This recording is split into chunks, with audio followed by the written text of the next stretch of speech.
Tak warai ya dadi wong alim. Kempung malam piro? Malam 22. Selikur. 22. Piro? Yes. Anggap ae Lailatul Qadar ora usah darani ganjil, sing darani ganjil ya sapa. Aneh-aneh. Lailatul Qadar ya mulai tanggal 1 Ramadan. Malah ulama sedarani mulai ruwah. Iso wis ke ruwah wingi. Wis bar. Wong kula sering to Lailatul Qadar ya kadang mulut, kadang Dzulhijjah. Kula kan jenisnya on time. Kaya wong melarat, dene dhuwit pendak entuk THR. Nah wong marang pangeran ya sawal selo besar ya untuk napa? Lailatul Qadar. Mergo Lailatul Qadar iku malam diturunane Quran. Quran itu turun Ramadan tok apa tau Sawal ya ta? Sawal ya tau, Dzulhijjah tau. Dzulhijjah tau. Bolak-balik al-yauma akmaltu lakum turun to bulan apa? Dzulhijjah. Kowe mari amatir, itu angel terang.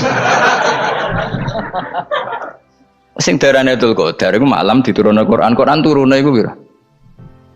Ya macam-macam, Ramadan nggih bolak. Lah tapi ana kelas-kelas premium, ana kelas umum, kelas umum wis pokoke Ramadan. Sing ganjil dipilih salah sitok. Dadi iku pembatasan apa? Nah, Quran dhewe turun coba surat paling terkenal, ayat paling terkenal al-yauma akmaltu lakum turun tanggal piro? Tanggal 9 Arafah Dzulhijjah haji wada. Padahal ta'rif Lailatul Qadar unzila fihil Quran. Ya tapi ilmu ini mari debat biasa. Sumume wong ora takoki wong Gus nuzul Quran tanggal piro 17. Lailatul Qadar tanggal 21. Ya jare nuzulul Quran yo pas Lailatul Qadar. Wong-wong lak muni bingung nang wong. Nah aku sih ra bingung. Lha kok ora tau mikir jajal. Nuzulul Quran sing resmi ning kitab-kitab tanggal piro? 17. Lailatul Qadar tanggal. Padahal Lailatul Qadar disifati apa? Malam turune. Roan, ora tau bingung ngono.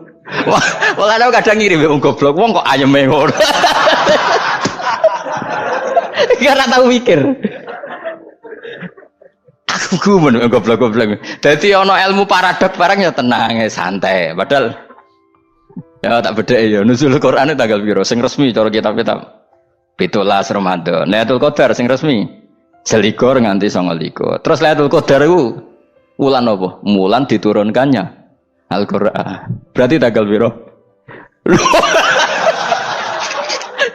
Bocah dijak pinter kurang. Ya kan inna anzalnahu fi lailatul qadar. Saya tak tahu. Nuzul Quran tanggal piro? 17. Lailatul Qadar. Seliko.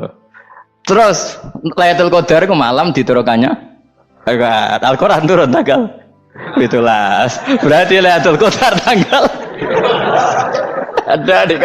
Ora tau iskal yo gumen mbek wong-wong. Ya kok penak wae. Mulai dadi wong alim loro, Kang ora usah mari iskal. Ngathuk ditung bodho penak. Pokoke nuzul Quran dan piro Kang 17. Lailatul Qadar selikur. Lha jare Lailatul Qadar pulang tujune Quran kok beda tanggale. Kan gak tau ge mikir. Alhamdulillah. Tanggalan. Lailatul Qadar tanggal piro?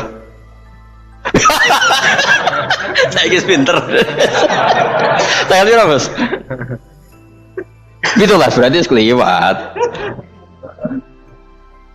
Jadi ilmu itu kabeh bingung no kan.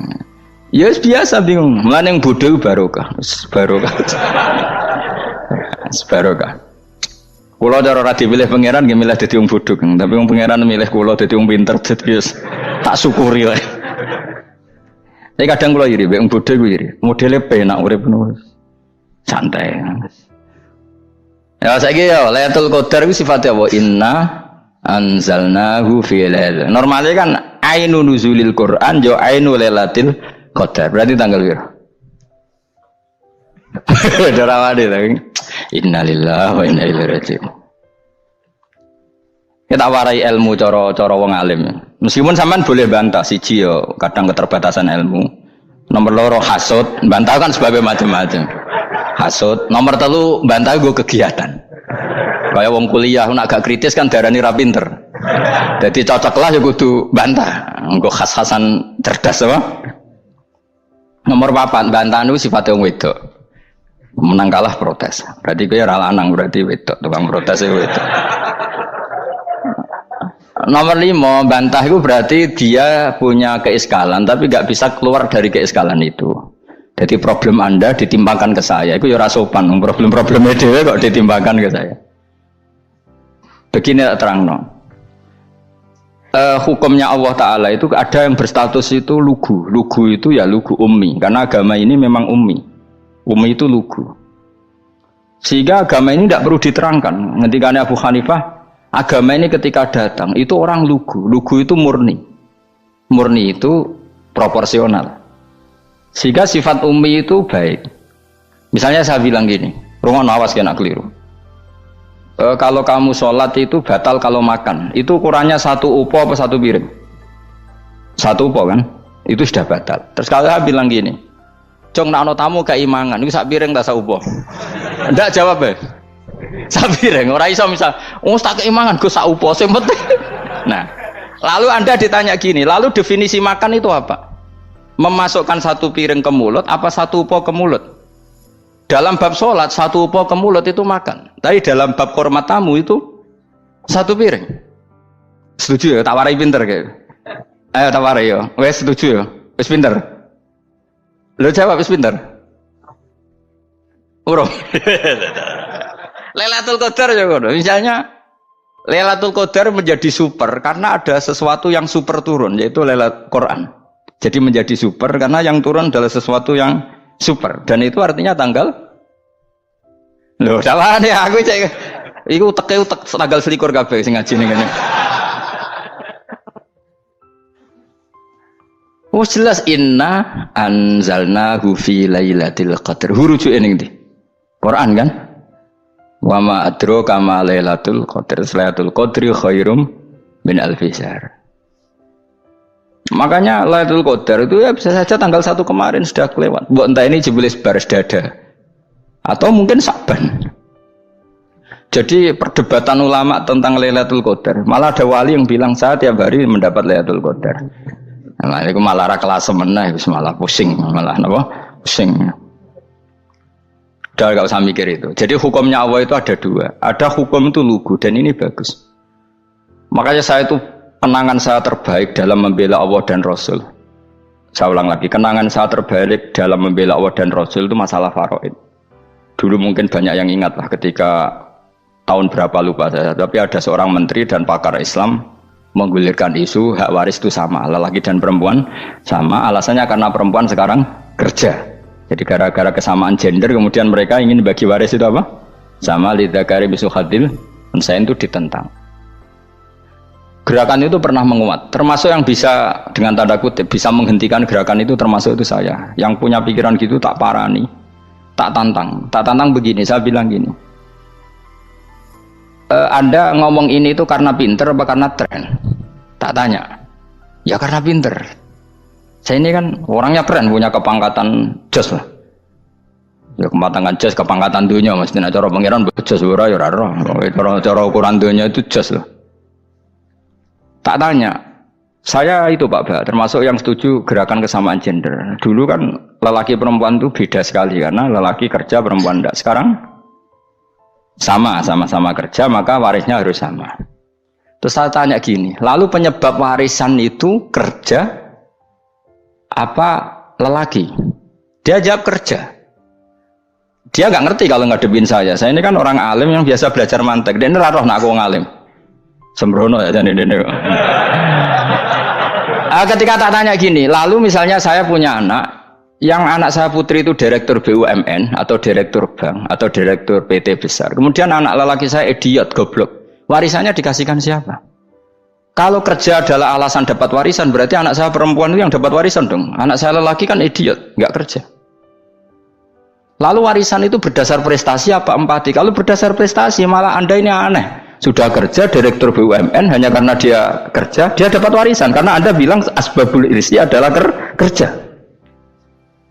Kalau saya bilang karena empati, saya juga gak fair.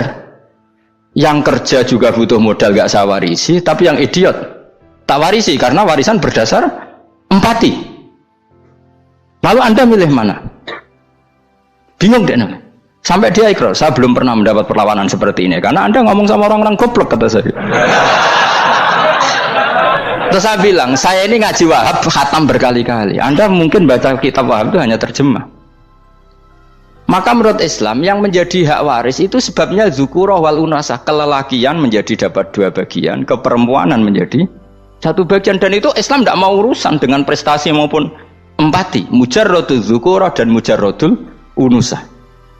Sehingga dengan seperti ini tuh Islam nggak ribet. Coba kalau kamu pakai ilatul hukmi, pakai cara berpikir logika, malah ruwet karena tadi kalau kesamaan gender itu karena perempuan kerja, lalu misalnya yang lelaki idiot misalnya atau pengangguran, warisan kamu kasihkan siapa? Kalau kerja itu menjadi alasan hukum, kamu kasihkan yang perempuan kan?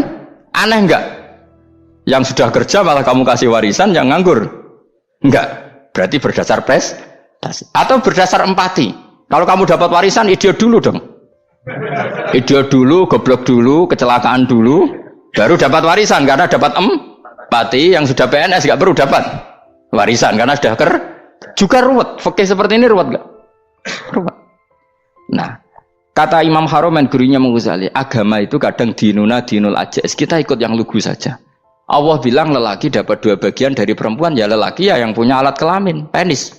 Perempuan yang punya farji, ya sudah gitu aja, gak usah ruwet-ruwet. Kenapa begitu? Ya sudah seperti itu. Nanti lama-lama gini kalau diterusin. Ada seorang dokter fikih perempuan. Dia menguasai fikih sholat. Ruhin lanang tapi gak menguasai fikih sholat. Rohnya mau pesolatan misalnya. Lalu yang jadi imam siapa kalau berdasar prestasi? Perempuan dong, karena dia doktoral fikih sholat. Dia menguasai aneh-anehnya sholat. Goro ibu masaili sholat dia menguasai. Sementara Ruhin takoi sholat itu apa Ruhin? Pokoknya ini gugus ngadeg terus lugu. Terus ngadeg malih. Apa? Ada mulan. Nak salam ngalerin. Dia tahunya hanya itu dok. Lalu kalau nuruti imam sholat adalah yang terpandai dalam fikih sholat, tentu yang imami perempuan. Tapi agama ini tidak seperti itu. Pokoknya wong lanang imami wong beda. Jadi makanya kata Imam Haromen dinuna dinul ajais. Sampai Said Muhammad itu sering ngutip beliau gini kan, Allahumma imanan ka imanil ajais, ya Allah semoga iman saya menerima konsep engkau itu ka imanil ajais. Imannya wong wedok-wedok sing lugu. Ajus itu perempuan lugu yang sudah sepuh. Jadi misalnya ngukur anak seneng ya anak kono gedang goreng, ngekei duit, ya lugu saja. Itu bagus. Daripada kamu pakai argumentasi, karena argumentasi ini sebetulnya kelihatan cerdas, tapi ada kebodohan masif. Karena tadi, kalau hak waris kita otak-atik dengan prestasi, maka yang pro empati akan protes. Paham ya? Masa yang sudah kerja dikasih banyak, yang idiot enggak? Tapi kalau berdasar empati juga aneh. Masa dapat warisan harus goblok dulu, harus kecelakaan dulu. Maka Rasulullah pernah ngendikan ketika ditanya, lalu warisan untuk siapa ya Rasulullah? Nabi jawabnya lucu. Fali aula rojulin dakarin. Jadi Nabi sempat ngendikan kata rojul. Kemudian direvisi dakarin. Fali aula rojulin dakarin. Semua ulama ngendikan dakarin di sini adalah badal. Nabi ngendikan rojulin. Kemudian Nabi ingat kalau rojul itu identik dengan lelaki dewasa. Apa? Kemudian Nabi mengulang lagi dakarin. Tidak harus dewasa, yang penting lelaki. Jadi meskipun baru lahir, kalau dalam keadaan baru lahir namanya apa? Kan dakarin kan? Belum bisa dikatakan rojul. Paham ya? Nabi ngulang 2 kali. Fali aula rojulin dakarin. Ini penting saya utarakan supaya clear. Jadi agama itu gak usah diotak-atik. Ya itu tadi misalnya imam sholat itu lelaki. Ya sudah lelaki. Lelaki itu apa? Yang punya alat kelamin lelaki. Jangan dibalik ini. Yang dikatakan lelaki itu orang kuat. Sehingga meskipun perempuan kalau kuat, misalnya perempuan anggota poluan, lelakinya cemen, idiot, maka imamnya perempuan gitu. Karena makna lelaki adalah kuat. Ini keruwetan. Jadi agama itu tidak seperti itu. Nah sekarang kembali ke pilihan. Yang dikatakan pilihan itu orang hebat. Apa yang dipilih? Apa berdasar definisi? Apa berdasar kehendak yang milih? Loh kok mulai do pinter, tumben do pinter. Alam raya ini milik Allah. Dan semua di alam raya ini milik Allah. Maka dipilih tidak dipilih itu terserah yang punya apa terserah kita. Apa terserah kriteria, apa terserah definisi. Dalam konteks kita sebagai objek diambil, tentu terserah yang punya. Kemudian Allah bilang, orang-orang itu saya pilih. Nah kalau milihnya Allah berdasar kepunyaan, tentu Allah boleh dong memilih orang yang sebetulnya berstatus dolim. Ya tapi ya tetap dia dolim, tapi ya tetap dipilih. Kenapa ya? Karena Allah yang punya. Saya misalnya orang kaya, boleh nggak punya HP buruk? Boleh kan? Terserah saya. Saya orang kaya, beli HP mahal, medium dan paling buruk, boleh enggak? Boleh saya yang punya. Nggak boleh, Gus, dengan orang kaya harus beli HP yang mahal. Yang bilang harus siapa? Nah, kegoblokan kita ini seperti ini. Nak wong sugih HP ini kudu larang. Nak wong alim kudu bojone ayu. Sing kudu darani kudu ayu ku sapa? Nak maji jalan nang dumbu swarga lho kudu iku sing swargane mbam tapi kudu. Nah, kita ini sering berpikir ngatur Tuhan. Nah, Indonesia negara yang mayoritas muslim terus Islam Indonesia kudu dadi sampling Islam seluruh apa? Dunia. Ya ora usah sombong ngono ya keben mayoritas juga wonge kakean ngono ae ora perlu GR jadi sampling percontohan Islam internasional ora perlu ngono. Lah misalnya terus dadi contoh misalnya nang Masjid Haram niru Jumatan ning Indonesia berangkat mbek do rokokan. Bariku teki diusep-usepno ning pojok pager. Lah misalnya wong Mekah terus do ngono kabeh karena mencontoh Islam Indonesia. Kacau gak? Ora usah GR ngono biasa wae. Napa? Biasa wae. Terus misalnya mencontoh Islam Indonesia, Indonesia nak jaran Wali Songo terus tahlilan nunggu nganti setengah jam. Lah terus raudhah dikepung ngono rak macet Mekah Madinah. Mergo agar ziarah Nabi terus lungguh apa? Sak jam. Nah ning wali sak jam ning Nabi 2 jam lah kira-kira gitu. Ya malah nganyak Kanjeng Nabi tuh. Nabi sekaruan afdhalul khalqi mbok dongakno wa maghfir lahu warhamhu. Iku malaikat sak langit misah. Ya Nabi kok dongakno di sepuro. Kowe tapi ya butuh sepuro kan. Enggak boleh doakan Nabi gitu, enggak boleh. Wa sholli ala sayyidina Muhammad wa ala alihi, enggak boleh pakai ighfir lahu. Masalahnya tahlilan apa alam donga iku terus kamu gunakan. Ya misalnya terjadi percontohan Islam dunia terus Nabi kapundhut ditalkin, nak ditakoki waman rabbuka piye. Terus Nabi warai waman nabiyuka. Mesti Nabi yo pro, lah aku Nabi coba takoki. Jadi kita ini sering kumo luhur karena kita mayoritas terus jadi percontohan Ora usah ngono. Paham ya napa? Ndak usah ngono, mayoritas sae, tapi ora usah GR jadi apa? Percontohan internasional. Mungkin kalau masalah Islam damai ya bagus. Tapi itu kan tidak hanya Indonesia. Di mana-mana yang Islam damai juga banyak dan yang tukaran juga banyak. Toh yang tukaran nggak pernah maklumatkan diri ini percontohan janda. Ya biasa saja. Saya ulang lagi ya. Maka menurut saya nggak akan benar pendapat Khawarij atau pendapat Islam yang keras bahwa orang dosa besar itu keluar dari Islam. Karena ketika Allah mengatakan kemudian aku pilihkan kitab ini tak kasihkan orang-orang yang saya pilih, itu diantara yang pertama adalah meskipun mereka sebagian tetap zalim. Artinya tetap zalim itu tidak menjadi dia keluar dari status Islam. Paham ya? Sekarang saya tanya, yang dikatakan warga Indonesia itu siapa? Ya siapapun yang bergeografis di Indonesia, lahir sebagai akte Indonesia, ya orang Indonesia. Kemudian ada yang penjahat, ada yang maling, kita penjara. Apa dia keluar dari kebangsaan Indonesia? Enggak kan? Sama ketika orang Islam menjadi zina dan fasik koruptor, keluar dari Islam enggak? Enggak. Karena Allah tetap bilang faminhum. Apa? Faminhum. Jelas ya?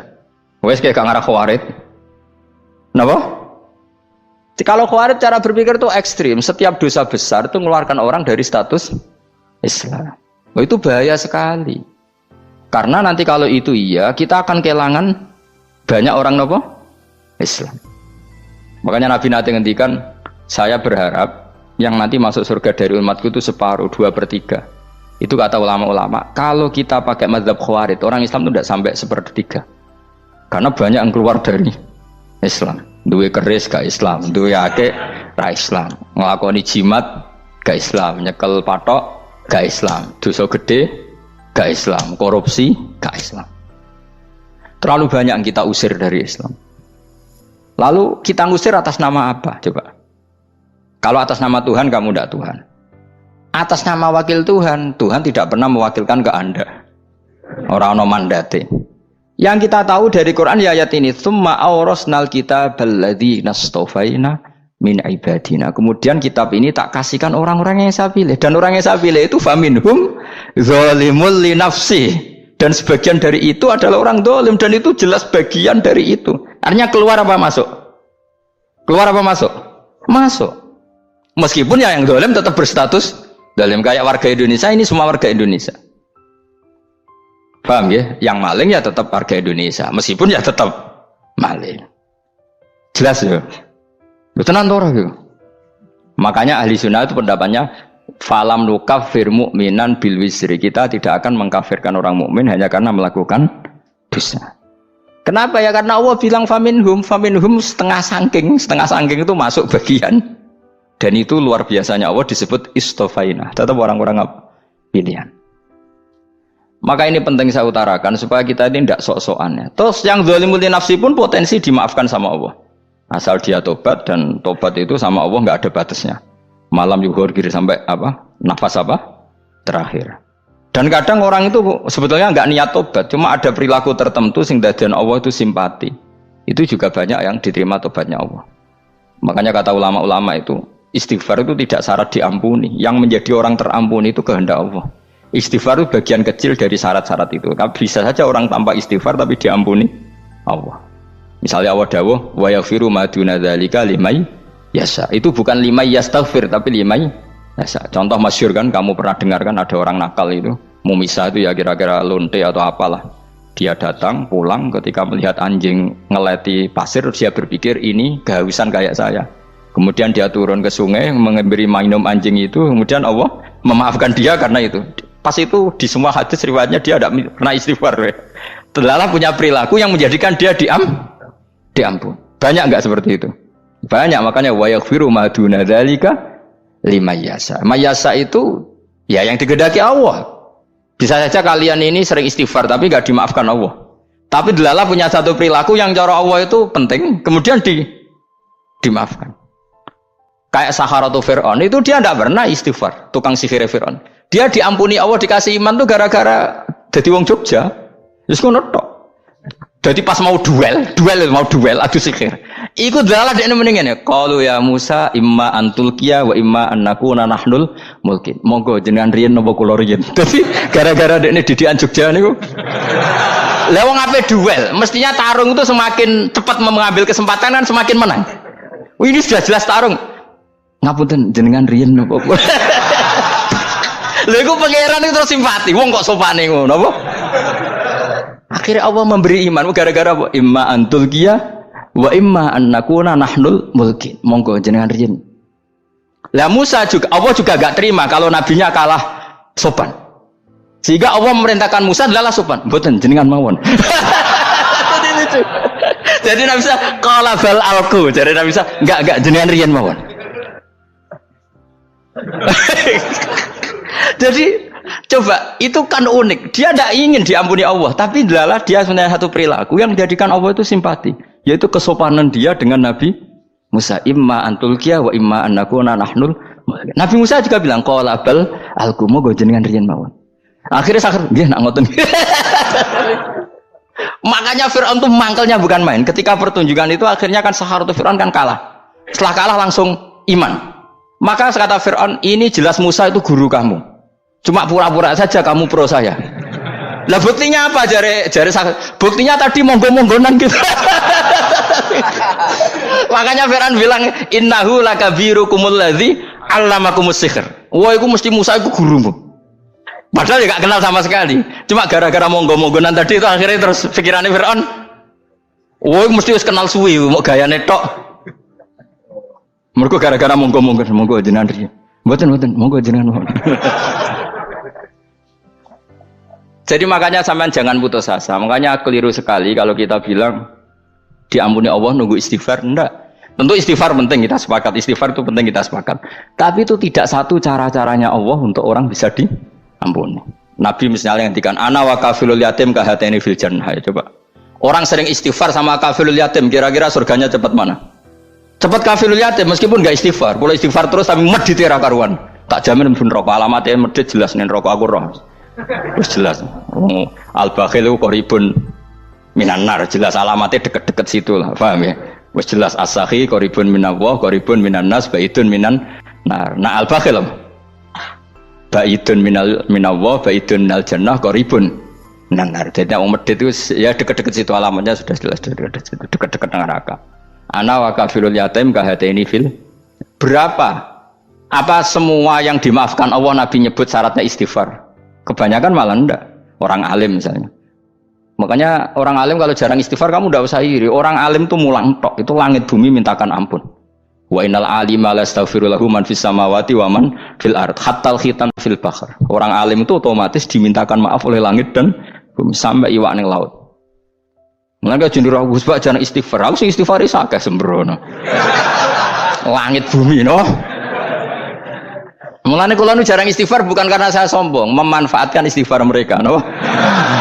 Dan saya yakin itu lebih mandi timbang istighfar saya. Koman fis samawati nglebokno Jibril, Mikail. Orang-orang keren apa makhluk-makhluk apa keren. Saya baru cari hadis yang wa innal muta'allim sing ijek belajar tapi belum ketemu. Nanti kalau ketemu tak kasih tahu apa? Karena hadisnya yang saya baca masih wa innal alim apa? Orang alim jadi agak ketat. Nah, nanti kalau sudah ketemu wa innal muta'allima. Nanti dicari. Tapi pasti palsu kalau ada itu. Karena semua teksnya itu apa? Alim. Atau ya kamu alim dibanding yang di bawahnya. Ya semoga itu masuk apa? Jadi dibanding orang Papua kan harus alim. Saya ulang lagi, ini penting sekali. Jadi latihlah jangan punya gerakan takfiri orang lain dianggap kafir, orang lain dianggap kafir karena Allah tidak pernah mengusir hambanya. Meskipun apapun salah najiyah kata Allah tetap faminhum. Apa? Faminhum. Hum itu rujuknya ke yang depan. Jadi termasuk orang-orang yang saya pilih adalah faminhum zalimul li nafsi. Tetap dia di arena itu. Nisbatnya Islam ya tetap di area Islam itu. Meskipun yang ya kayak warga Indonesia coba. Warga Indonesia itu siapa yang terlahir di Indonesia dan berKTP berkartu keluarga Indonesia sudah. Nanti tentu yang bajingan tetap bajingan, yang koruptor tetap koruptor. Tapi menjadi warga Indonesia terus keluar dari warga Indonesia. Tetap warga Indonesia. Kira-kira seperti itulah analoginya. Tetap istofaina, tapi tetap berstatus faminhum dalim. Tapi rujuknya kan tetap faminhum ikut setengah sangking alladzina tofaina. Mulane ngaji sing tenanan. Kowe ora usah anut khawarit. Khawarit ku apa ngamukan. Sidik-sidik wong liya salah yo apa-apanan. Lho saya juga mangkel be wong dolim. Semua orang soleh mangkel be wong dolim. Tapi ya dihukum saja. Misalnya dalam Islam ada qisas, ada had. Ada hadul qadzaf, hadus sariko, ya hukuman saja, tapi hukuman itu tidak bisa menghilangkan status. Ya sama seperti manusia tetap manusia, meskipun apapun dia ya manusia. Ya tadi misalnya manusia itu siapa? Ya manusia itu ya manusia. Terus kamu bikin orang yang standar ideal manusia adalah yang berperilaku baik, yang nggak pernah salah. Kemudian kalau Zaid itu maling berarti tidak manusia. Terus barangnya apa? Ketek. Tidak bisa, makanya kembali lagi dinul aja. Kamu bikin definisi manusia itu tidak usah seangkuh itu. Manusia seperti ini manusia ya sudah, maling ya manusia, orang soleh ya manusia, orang sedengan ya manusia. Lelaki itu apa? Yang punya alat kelamin penis itu lelaki titik sudah. Sehingga nanti warisannya ya dia lelaki. Sholatnya dia bergaya. Kamu tidak usah bilang gini, lelaki adalah yang cakap memimpin, yang maco, yang kuat. Jika kalau tidak seperti itu namanya perempuan. Terus kamu membolehkan yang seperti ini jadi makmumnya perempuan, imamnya perempuan sing maco. Kacau enggak kalau agama nuruti logika-logika itu? Enggak, jawab aja. Kacau. Lalu lucunya sekarang banyak kecerdasan yang mengarah ke sana. Makanya agama ini jadi kacau karena sudah ada dinul ajais. Agama ini agama ummi. Ya agama ini agama ummi. Kata Allah huwallazi ba'atsa fil ummiyin. Ummiyin itu lugu itu polos. Jadi kalau orang polos misalnya gini, ini apa? Kira-kira kalau jawab orang polos ini, jam, bagus kan jam? Jam untuk apa? Penunjuk waktu ya sudah seperti itu. Tapi kalau orang engkek, ini itu apa jam? Itu barang murahan, bulat kan oleh jawab. Mau numpak mobil carry itu apa? Itu black melaku. Yang mobil itu Alphard. Jadi kacau. Nggak boleh agama dibawa ke sana. Apa? Agama di sana dibawa ke sana. Nah itu madzhabnya ahli sunnah apa?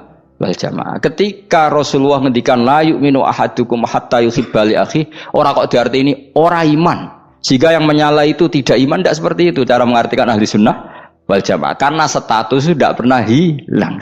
Yang hilang hanya kesempurnaannya. Paham ya? Kesempurnaan kita jadi manusia hilang karena kita maling, karena jadi koruptor. Tapi tetap kita manusia. Kesempurnaan kita sebagai orang mukmin hilang kalau kita fasik. Tapi kita tetap mukmin. Paham ya? Makanya setiap hadis gitu kata ahli sunnah la yu'minu imanan kamilan. Wis dong ya. Dong. Ya terus alhamdulillah subhanallah. Ya udah alim mas malam 12. Malam Lailatul. Aku kadang melok goblok aduh. Saya tuh sering dididik sama bapak saya, sekumpul wong akeh kudu melok goblok guys. Makanya bapak itu kalau ada orang pidato, bapak kan juga nggak suka pidato juga, tapi ya kerso kadang-kadang, saya pun kadang-kadang kerso. Asal sing utus pernah guru, pernah sepuh kadang kerso. Nah, bapak nak bahas pengajian diomongin balik dari bapak, malah bingung, ngomong apa wae. Coba kita dengan PD-nya bilang Lailatul Qadar itu 21 sampai berapa? 29. Lailatul Qadar. Warna itu malam Lailatul Qadar. Lalu Lailatul Qadar keren tuh karena apa coba? Karena nuzulul Quran. Lalu nuzulul Quran tanggal 17. Lalu Lailatul Qadar tanggal berapa? Oh, ada nih. Alhamdulillah. Tapi ini jangan jadi keeskalan yang masif, itu sudah difitnah itu. Coro Gus Bak, ya coro Gus Bak, coro Quran ngawur gitu. Sembrono. Memang aku tidak pendapat tentang Quran, ya dan ayatnya seperti itu. Maka yang benar, Lailatul Qadar itu kata ulama-ulama dulu, orang yang beramal soleh, ya itu sudah anggap saja dapat Lailatul Qadar. Ora usah ndelok esuk-esuk ndelok srengenge blerengen ta ora. Nek ora blerengen berarti untuk Lailatul Qadar. Jan mendung kan blereng iki. Terus bengi angite sayup-sayup. Anggere dini hari ya sayup-sayup blok aneh-aneh wae. Lah nek pikir segoyo ora, berarti wong laut gak taran untuk Lailatul Qadar. Mergo segoro kidul langine bianter. Lah nek ning Dieng ya mesti sayup. Mau angin dok gunung wis kesel tadi untuk sayup-sayup. Gaya ukuran ojo ngono, gaya ukuran ngono rak wong Dieng luwih ngrasa entuk Lailatul Qadar timbang wong Segoro Kidul. Segoro Kidul angine apa? Buanter. Padahal alamate piye? Sayup-sayup. Aneh-aneh. Maksudnya alamat ngono iku ora ngono, maksudnya ayat iku Kanjeng Nabi mbadhawuh ngono, maksudnya ora ngono. Wes dong ya. Ayo Lailatul Qadar tanggal aku seneng wong bodho. Kowe enak urip wis happy no? Happy. Ya saya ulang lagi ya. Jadi kejati dirian itu tidak bisa hilang dengan standar keidealan. Yang hilang itu standar apa? Keidealan. Misalnya kita maling ya eman lah sebagai orang mukmin kok maling. Warga Indonesia kok kriminal tuh eman, tapi dia tetap orang Indonesia. Orang Islam tetap Islam meskipun dia fasik. Sebab itu Allah ngendikan faminhum zalimul linafsi. Sebagian dari orang yang saya pilih dia adalah orang dolim. Ya dolim saja. Kamu jangan kamu katakan kafir ya dolim saja. Dolim kira-kira maknanya kurang ajar, kacau, kriminal. Oke, baiklah teman-teman, semua sahabat subscribers, kami ucapkan terima kasih karena sudah menyaksikan kajian dari Gus Baha. Semoga kita semua mendapatkan keberkahan yang sebesar-besarnya dengan aktif menyimak pengajian dari Gus Baha tersebut. Oke, jangan lupa untuk like, subscribe, komen, serta share video-video Gus Baha di channel ini. Sekali lagi kami ucapkan terima kasih. Semoga Anda selalu diberi kesehatan dan dilancarkan rezekinya. Oke. Sekali lagi kami ucapkan terima kasih. Wassalamualaikum warahmatullahi wabarakatuh.